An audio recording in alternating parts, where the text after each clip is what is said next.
Hello and welcome to Fulfillment Therapy. My name is Maddie, Kendra Nilsson's COO, and today we'll be listening to episode 252, Navigating Meltdowns, How Parents Can Foster Emotional Intelligence in Children with Alyssa Campbell.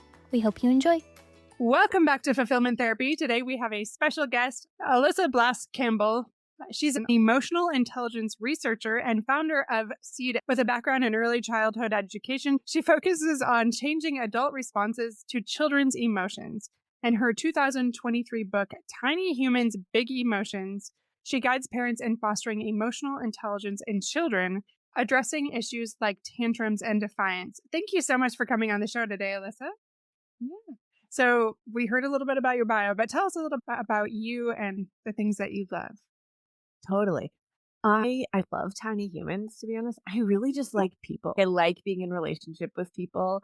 When I was younger, my mom had asked me what I wanted to be when I grew up. And my answer is that I either wanted to be a cashier or a waitress because I just wanted to connect with different people every day. I really love the kind of psychology and neuroscience around what makes us individually tick, right? I'm a mom and I have two kids and I birthed two totally different humans. And my husband and I are so different in how we navigate the world and interpret the world. And I'm just fascinated by all that jazz. Like, what's happening inside of us that leads to those differences and then also those similarities? I can definitely relate to that. It seems like my curiosity is sometimes insatiable. Sometimes it would go away, but I love that I'm not the only one in that. Do you mind starting off today with sharing a personal story that maybe inspired you when it comes to your journey into emotional intelligence with children, especially? Yeah, for sure. So I'm one of five kids. I'm from like rural Western New York, farm town land. And I have two really rad parents. They got pregnant at 19 and started a family. And I have four brothers. Finances were tight. We don't come from money. They didn't come from money. And my mom chose to be a stay-at-home mom, and then she would waitress nights and weekends and work to just put food on the table and kind of make ends meet. My dad worked jobs similarly just to provide for the family. And they are incredible humans. And there were things that I came to teenage years and into adulthood not having toolboxes for. And I experienced sexual assault when I was 14. And after that, just was treading water to stay afloat. I was in a really tough place, turning to coping mechanism after coping mechanism. They would find cigarettes in my purse. They would find me at a party, just like we're really trying to stay afloat. At the same time, I was like a star athlete and a straight A student and president of student council and trying everything to do the right thing, to be enough, to feel like I was enough. And then I made it through college and I got out and I was trying to figure out what I wanted to do. I thought I wanted to go into education policy. And I found myself working in a childcare program as a stopgap to figuring out what I really wanted to do. And I was working at this center where every head teacher had to have a master's or be on a master's track. I was exposed to so many rad teaching practices and realized, oh, this is fascinating to me. And then as I got into early ed, I ended up getting a master's in early ed. I realized that so many of the skills I was trying to teach kids, I didn't have. Like I was supposed to teach them about coping. I didn't have coping strategies. I was supposed to support kids in moving through anxiety. And I was living with anxiety. And so a lot of this, I'd sit in workshops and, oh, this makes sense. Yep, totally. And then I get into practice with the kids. And now a 2-year-old throws a block at me and I want to internally fight a 2-year-old. And so I'd find myself in this space where like, now I want to fight a 2-year-old. And when I say that out loud, it sounds bonkers, right? The idea of wanting to fight a 2-year-old is insane. And it's so real that we get into these spaces where we're in reactive cycles based off of our own triggers and our own biases and our own social programming and whatever tools we do or don't have. A lot of what I was exposed to in my master's was around like behavior management and classroom management and helping build social skills. How do we help kids be kind to each other? How do we help them sit in the classroom? How do we help them walk quietly in the hallway? How do we help them share? How do we help them show up as social beings? And what we know is that you can't do that without a foundational skill set for emotional intelligence of what happens for me before the social piece? How do I build awareness of my own internal reactions? What do I do with that once I have the awareness? How do I regulate? And how do I process experiences so that I can show up in relationship with others? Long answer there to I just found myself trying to teach things I didn't have and had gone through a whole master's degree on how to teach this and realized like we can't actually teach it until we have it too. And that even within the master's, it was so focused on social and not emotional development. And it's a very uncomfortable space where you're in this situation, whether it's in parenting or a job, where you're presented with these situations where you need to respond a certain way, especially if you want it to be an adaptive, healthy response, and feeling like you're a little bit lost or even hypocritical, like you're winging it. And I do still feel that way a lot in parenting, but really wanting to explore more of that emotional intelligence, have the tools for things like anxiety, for coping, emotional regulation, those types of things, so that you could really help others in a way that you couldn't even really help yourself yet. That's exactly it. And you can't help others if you can't do it for yourself. What about when it comes to parents and they want to do maybe the same thing that you're talking about, improving their own emotional regulation? Maybe it's anxiety or coping. How do they do that when they're faced with their kids' tantrums? I know you said that you love emotional intelligence. Is there some tips you can give us when it comes to that? Yeah, absolutely. First of all, recognizing that so my daughter Mila the other day like had a full belly laugh. It was just like that full deep belly laugh of a 1-year-old. It's the most delicious sound. It's so contagious. All of us Mhm. around her like smiling, laughing. And it's because feelings are contagious. When her nervous system is feeling that amount of joy and excitement and happiness, it produces oxytocin, which is that feel good love hormone. And then my body mirrors that. I start to produce that oxytocin. And now I have that feel good love hormone happening for me. And we are, even without words, our nervous systems communicate with each other. And the same thing happens when my 4-year-old is having a tantrum on aisle 5 of the grocery store. His nervous system is melting down. It's usually producing cortisol or adrenaline, and my nervous system starts to produce that in reaction to his. So, first noticing that it's so wildly unrealistic that a child's going to have a tantrum or a meltdown and you're going to feel fine inside. That really what's going to happen is your nervous system's going to react to that meltdown or tantrum. Sometimes your reaction is that your heart starts racing and you start to get amped up. Sometimes you might get dismissive over it and disconnect. And you're like, oh my gosh, it's so dramatic. Like you start to disconnect from it. There are different ways that you might react to that, but inside, you're likely not at a regulated state when that's happening. First and foremost, just acknowledging that and giving yourself the ability to say, oh, this is happening for me too. And as you notice this is happening for me too, then you get to choose, how do I get back to a regulated space? Because it's not a kid's job to get calm for us. It's our job to get calm for them. And if it feels too hard for us to get calm for them, we sure can't expect them to get calm for us. And when we're looking at this, saying like, okay, what can I do to calm myself so that I can actually show up for them? All the while knowing there's not a single day that I have left as a teacher, as a researcher, as a parent, and been like, wow, I was perfect today. I responded intentionally 100% of the time. That's so not the case. You're not going to do this all the time. But when you can notice that and say, okay, for myself, if I can't leave the space, I have to ground my body with some sort of phrase or mantra. I have different mantras for different humans in different scenarios. If we're in the grocery store, my mantra is nobody actually cares about this happening around you, right? Because it feels embarrassing. It feels like I'm supposed to make it stop. And so that's my mantra in the moment when I'm in the grocery store. And I think especially a lot of folks know me where I live and know the work that I do. And I want to be like, yeah, this is also it in real life that like sometimes my kid's melting and I'm slapping the register. But I will squeeze my hands and let them go. I will push my toes into the ground and just count all of my toes hitting the ground. Sometimes I'll look around and just say, like, all right, what are 5 green things I can find in this space?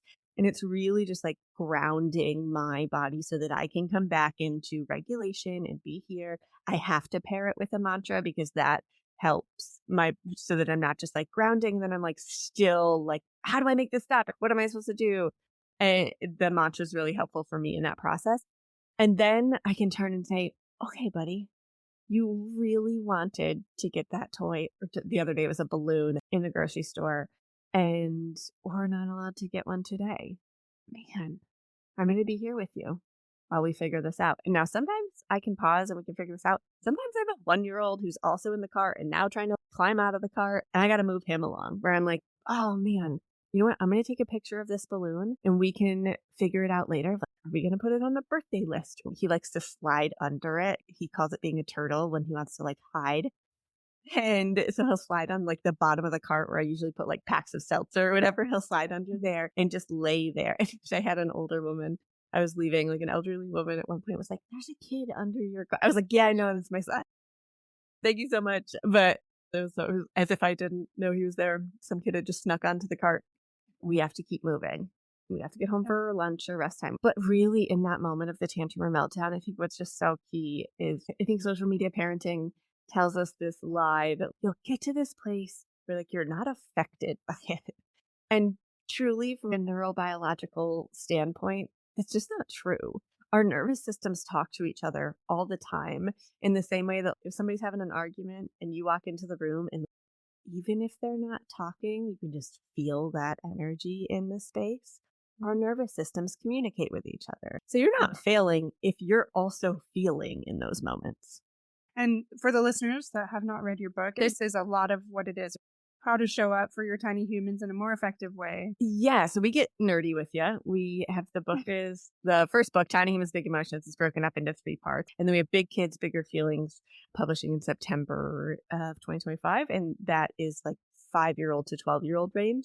But both of them, what we're diving into is the nerdiness of the neuroscience. We have 9 sensory systems. We talk about those. What does that mean? How all of our nervous systems are different and process that stimuli differently. And then with that, like what's coming up for us as the adult? How do we do the adult work alongside this? Now, how do I respond to my kid? It's not one size fits all. We take that nerdiness of the neuroscience, those 9 sensory systems, and bring them into part 2 of I said 2 totally different humans. My 4-year-old, when he's having a hard time, he's a sensory sensitive kid. And so he does not like to be touched. He gets overwhelmed by sound. He is regulated by a sensory break, where like his dream is that he's in a room where nobody's talking to him or touching him or needing anything from him. And it's like dark and quiet. And he also is regulated by vestibular input, which is where you move the plane of your head. So this could be like spinning, swinging, dipping upside down. My daughter, it would climb back inside the womb if she could. There's not enough touch for her. She loves it. She loved to be in a carrier when she was really little, and she would have like naps on my body. That was her jam. She loves like big body play and climbing and wants to do like heavy work. She's like a CrossFit kid, like wants to lift things and carry them. She'll rearrange the furniture. She loves a verbal validation. So if something happens, just last night she was walking by a chair and stubbed her toe, and she started like crying, but not, she was like, and picked up her toe and I was like, oh, did you stub your toe? You bonked it on that chair. That hurts. And for her, that feels really comforting in the moment for me to say what I saw and really validate her experience. For my son, it's more dysregulating. So what he wants is me to say as little as possible and to just be close by, but not touching him and not talking to him. And we only know that because we take the information from part 1, the neuroscience parts, and look at what's a kid sensitive to, what are they seeking, what helps them regulate. And then we bring it into part 2 of, okay, given the unique child in front of you, how do you respond to them in a way that helps them regulate and teaches them about their body? Because it's not one size fits all. I've been thinking about my son, and for a long time, like you said, they're all different. Every one of my 4 kids has shown up in different ways, but my youngest son, he gets so angry at me when I don't run to him. But you know by the 4th kid that like, okay, they're okay. I don't really need to run. They don't need stitches. And he's, you are not running to me, and it makes me very mad. Why don't you care?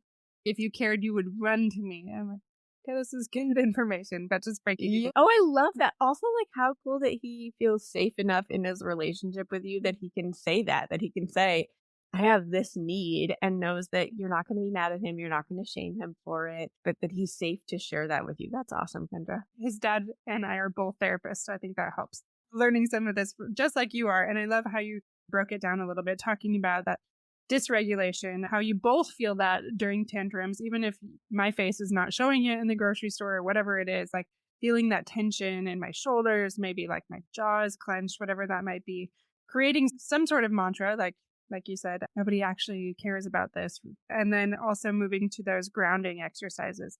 Like I notice after every session with a client, for example, I will just do this really big like breath and just let it out. Even if it was like a really chill session, it's just like this letting go. And I think we all have to do that in different ways. And you didn't specifically say this, but it sounds like then right afterwards, you often go to this validating part, but grounding yourself first. Am I understanding that right based on some of the things that you shared?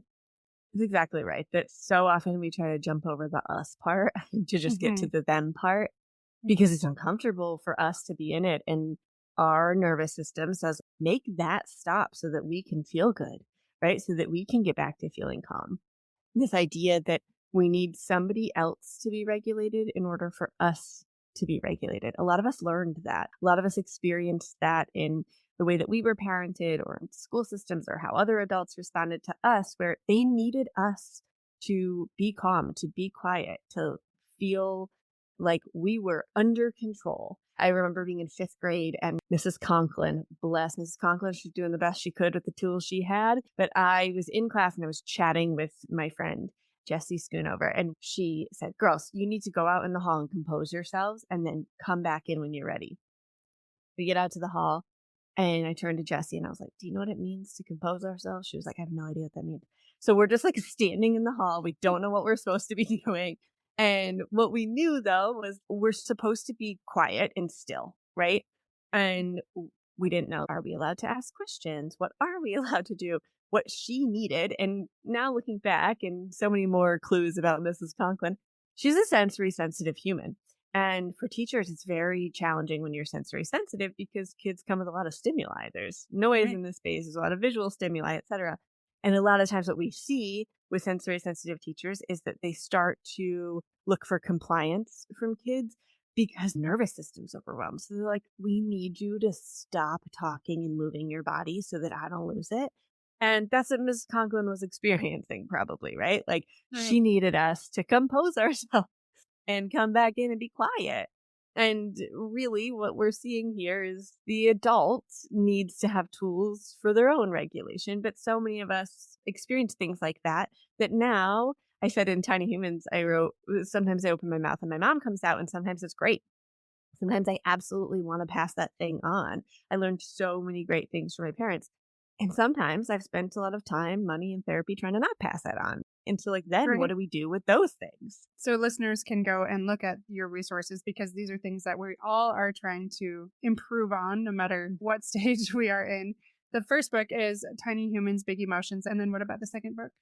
Yeah, this one, Tiny Humans, Big Emotions, is birth to like age 6, 7, that early childhood range. And I wrote it with a co-author, Lauren Stauble. She and I both were teaching together. We co-created the collaborative emotion processing method. It's what all of our work is based off of. You learn about that in the book. We researched, we call it the CEPT method across the US. Yes, so then she and I co-authored Tiny Humans.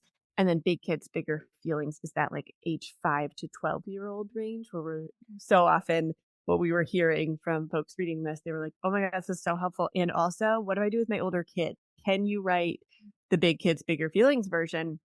We got that title from everyone who had read Tiny Humans and was asking for it. Like that kept coming up. And we're like, yeah, absolutely. That dives into what does this look like in those elementary years, the middle years. I think we're sold this like myth, if you've walked this, that like the early years are so tough. They're exhausting, they're physical, you're not sleeping, you might be feeding a kid with your body, they need you in so many ways physically. And then teenage years are tough emotionally and boundary pushing and all that. And there's a break. And it's unfortunately not true. Like they still need us just in different ways. And so we kept hearing from people that are like, oh my gosh, my 9-year-old is like a teenager. What is going on? And we're like, yeah, let's break that down. What is going on for, and so that's a lot of what we dive into. Like, what's happening for their nervous system? How are they processing stimuli? What does it look like to move into those middle years where now inclusion and belonging play a really big role in our regulation and feeling of like safety and community? And how do we support that emotionally and all that jazz? So then, Alyssa, are you going to come back on the show when you have one for those of us that have teenagers? Sure, but also Lisa Tamora has fantastic books. The Emotional Lives of Teenagers is so good. 10 out of 10 would recommend for anyone with teens that's looking for something. Her That's good to resources are know. fantastic. Can you explain a little bit about the 9 senses that you talked about in your book and just break it down for us so we can understand what that's all about? Totally. I was actually just presenting to a group of parents in New York City, and they have this parent speaker series that this childcare program runs, and they've had incredible humans. And I was supposed to speak for an hour, and I ended up saying, I'll stay as long as you have questions. And I was there for 2.5 hours. We were just diving into this stuff. And I asked the group at the end, so many people were like, this was like transformative. This was life changing for me. So eye opening. And I was like, what felt new about this? I feel like you've been exposed to so many incredible parenting resources. And overwhelmingly, this is what they brought up. These 9 sensory systems, I think, are just something we don't talk enough about. It doesn't matter whether you have kids or not, just being a human, you have a nervous system. And you have these 9 senses. We often hear of those 5: sight, sound, taste, touch, smell. And you might identify with some of them. If you're visually sensitive, you might be someone who like clutter really adds up for you. When you walk into a space and there's a lot of clutter, it feels overwhelming. You're like, oh, I just want to like clean and put this away and have it feel organized so that my brain can feel calm. If you are a sound sensitive person, I have sound sensitivities, and bless him, he's incredible, but I married a drummer. And so there's just so much tapping and clicking happening in my household where it's like at the dinner table and he's like tapping along at the dinner table. And then I want a divorce because my nervous system is so fried. And so when we add the tapping in, I'm like, I cannot, I'm dealing with the sounds of the children plenty. I need you to not be adding tapping to my life right now. And so when we're looking at those, we have those 5. We have 4 more and we often leave off the table. We have our interoceptive system. This is where my like hangry people for this one, like people who when they're a little hungry, they're hangry. When they're a little tired, they're exhausted. These folks are pretty good at noticing when their heart is beating fast or they're starting to get clammy. Those early cues. In kids, this can show up where they're like typically pretty easy to potty train because they notice those signs like, oh, I have to go to the bathroom really early on to that process instead of I have one child who is interoceptive sensitive where they like really notice these, and one child who will be peeing before they're like, I have to go to the bathroom. And they just don't have that same level of sensitivity and awareness. People who are vestibular sensitive might get motion sickness, whereas people who are vestibular seeking could be on a swing forever and it feels so good. Our proprioceptive sense lets us know where our body ends and something else begins. So kids who have low proprioceptive awareness, they will often be kind of like a bull in a china shop where they're going from point A to point B and they're plowing through all the things and people and stuff in their way, not because they don't care, but because they don't see it. They're not sure where their body ends and something else begins. They will often push too hard, hug too tight. They go to sit next to somebody, they sit on them, or they're still learning, like, where do I end? Kids who have high awareness usually have a pretty big space bubble where they're like, yep, you're close enough. And they're also pretty good at like bobbing and weaving between things. I think of like a dog show where you see them like bobbing between the cones. And a human with high awareness could do that with a lot of excellence. You get input through heavy work, through big body play, the jumping, the climbing, the lifting heavy things. Lets your muscles and joints, like kind of turns them on and says, like, all right, here we are. And then we have our neuroceptive sense. Neuroception keeps us safe in the world. It's scanning our environment to say, ooh, am I safe? I call neuroceptive sensitive humans our spidey sense people, where they like have those spidey senses where they come in and they're like, ooh, I can feel the energy of the room. Something's off here. Your neuroceptive sense might be heightened in spaces where you've experienced any trauma. And now your brain says, ooh, I have to be like on high alert here. I'm working right now with a school district that has high ACEs, a lot of kids who have incarcerated parents, some experiencing homelessness, living with grandparents, etc. And a lot of the kids in the school system, what we're focused on first and foremost is just how do we help them feel safe in their body and in their environment? And that's all your neuroceptive sense. And it's really good at keeping you safe. And so when we look at these 9 senses, all of us are sensitive to some, like me with sound, and seeking others for regulation. That's me for proprioceptive input. I could have a massage for 4 days and I'm like, I want more. Like it's so regulating for me.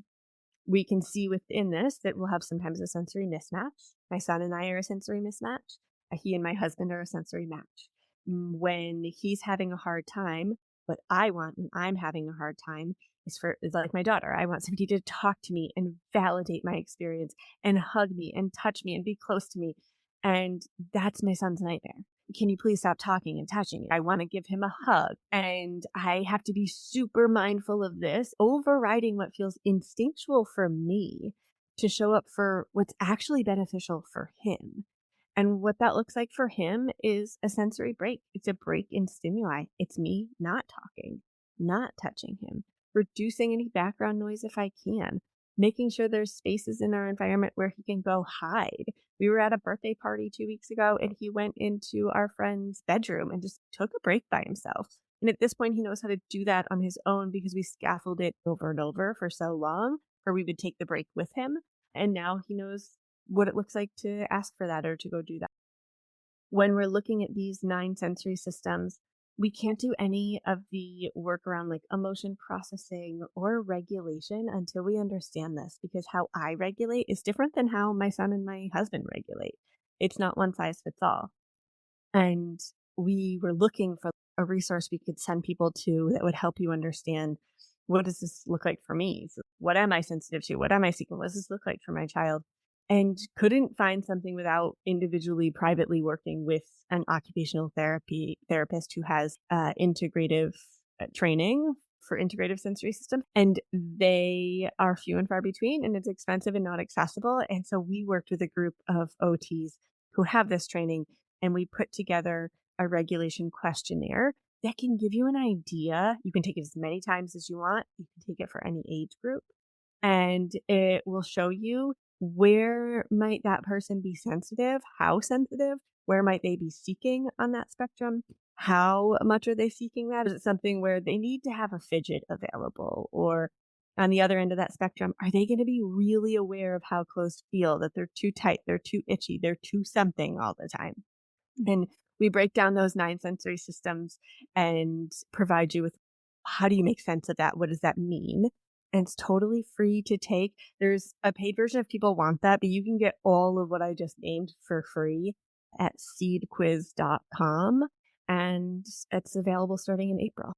It's interesting that you say that, because as you're talking, I'm like, oh, this would be so beneficial in a quiz, because the websites I go to a lot for my clients are often like a quiz or questionnaire. I love that you're doing that and that they can check that out at seedquiz.com. We'll put that in the show notes as well. And something that I haven't even overly thought about in this way. Yeah, of course, every child is different, and not knowing what those 9 senses are, or which one you are more like or your child is more like, and matching that, being able to understand that and then read your book and get more guidance on what to do about that. That sounds amazing, especially now that you have 2 books. So from birth to 12 between the 2 of them. And then, like I said, coming soon is your teenage one. Even if you're not going to do it, I'm just going to pretend that you are. Appreciate you. My family would love it if I took a pause on producing books for a minute. I was 32 weeks pregnant with Mila when Tiny Humans published. It's been a wild ride. Yeah, and also from the place of books, like, you don't have to buy it. You can go to the library and ask them to carry it. You can snag it from the library's audiobook system if you're an audiobook listener. You can pop into a parents group on Facebook or online and see if anyone has it that you can borrow. Whatever's most accessible for you, do that. Yeah. Thank you so much for coming on the show and breaking this down for us a little bit, helping us understand how we can take our parenting to the next level and really find greater peace as we're doing this, instead of navigating these things blind. So I really appreciate you coming on. Thank you. Yeah, thank you so much for having me. Of course. And where can we find you? Yeah, at seedandsow.org. It's like our mothership, SEW. For families, we have family resources on there. We have a full professional development program for schools. We work with childcare programs, family childcare providers, elementary school based systems, and middle schools. All that is on the website at seed.and.so, SEW on Instagram. I hang out a lot. We have a podcast, Voices of Your Village, with episodes that drop every Thursday. We'll put all of that in the show notes then. And we loved having you give us a little more hope that maybe we can manage these tantrums and different things a little bit better. So again, appreciate you coming on. Thank you so much for listening. As a reminder, please head over to our website to see our courses, as well as take a few minutes to leave us a review so that way we can help spread more of those positive ripples. Have a wonderful day, and we will see you back here every Monday and Thursday.